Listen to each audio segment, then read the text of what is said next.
Hello family, এটা হচ্ছে আমাদের 4 নাম্বার দিনের গল্প, মানে পুরীতে শেষ দিন। এরপর আমরা ফিরে আসবো বাড়ি। আর যেখানেই যাই সেখানে যদি একটু বেটুর মুখটা এরকম না হয় তাহলে কি আর ঘোরাটা সম্পূর্ণ হয়? তাই সকাল সকাল মুখ ফুলিয়ে নিয়েছিল। তারপর আমরা চাটা খেয়ে, এখানকার এই বড়াটা খুব বিখ্যাত, সাম্বার বড়া খুব টেস্টি, অনেক জায়গাতেই পাওয়া যায়। আমরা একটা ঠেলা থেকে নিয়ে খেয়েছিলাম, খুব ভালো লেগেছিলো। তারপর আমরা নৌকোগুলো পেরিয়ে লাইট হাউসের কাছটায় গেছিলাম।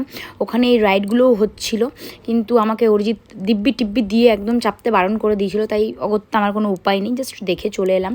তারপর আমরা খাওয়া দাওয়া করে একটু বেরিয়েছিলাম গোপু রাধাকে নিয়ে তোতা গোপীনাথের মন্দির। ওখানটা সত্যি মারাত্মক। এই গল্পটা শুনেছিলাম ছোটকার কাছে, যে ভগবান ভক্তের কাছে সেবা নেওয়ার জন্য কীরকমভাবে বসে পড়েছিলেন।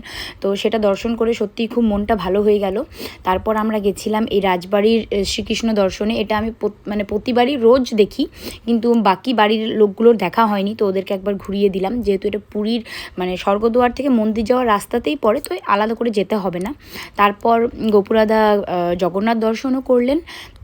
ওখান থেকে আমরা ফিরে এলাম, আর গোপুরাধার জন্য বিভিন্ন রকমের মিষ্টি রাবড়ি রোজ আসছিল, তো সেদিন ওনাদেরকে নিয়েই কিনলাম। আর গোপুর অনেক শপিংও করেছি আমরা সেদিন, গোপুরাধা দুজনারই। এই দোকানটাতে মানে অনেক কিছু পাওয়া যায়, পুরীতে গেলে অবশ্যই এখান থেকে শপিং করবেন। আর এটা ছিল রাতে